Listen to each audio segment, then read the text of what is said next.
જય માતાજી મિત્રો આપણે એક વિધવા બહેન અને તેમના 3 બાળકો જેમને રહેવા માટે ઘર નહોતું અને આપણે આ ઘર બનાવી રહ્યા હતા. તો આજે સંપૂર્ણ રીતે ઘરનું કામકાજ બધું પૂર્ણ કરવામાં આવ્યું છે અને ખૂબ ખૂબ આભાર વ્યક્ત કરું છું આપ શ્રી દાતાશ્રીઓનો કે દરેક 41મું ઘર બનાવવામાં સહયોગ સપોર્ટ કર્યો છે. તમે જોઈ શકો છો અને સંપૂર્ણ રીતે આ ઘરની પરિસ્થિતિ એવી ગંભીર હતી કે એમને રહેવા માટેની બહુ મુશ્કેલી હતી, પણ આજે આપ સૌના સહયોગ સપોર્ટથી એક વિધવા બહેનને 3 બાળકો જેમનું ઘર સંપૂર્ણ રીતે પૂર્ણ કરવામાં આવ્યું છે. તમે જોઈ શકો છો.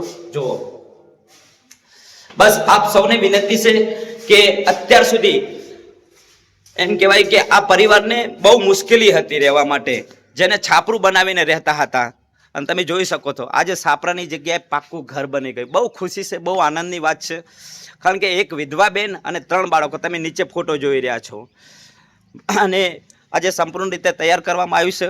તે બદલ આપ સૌનો ખૂબ ખૂબ આભાર વ્યક્ત કરું છું અને હું હંમેશા કહું છું ગોવિંદ બજાણિયાની હેસિયત નથી, એની લાયકાત નથી આ બધું જ કરવાની, પણ આપ સૌના સહયોગ સપોર્ટથી અત્યાર સુધી જે 41 ઘર બન્યા છે આપ સૌના સહયોગ સપોર્ટથી બન્યા છે.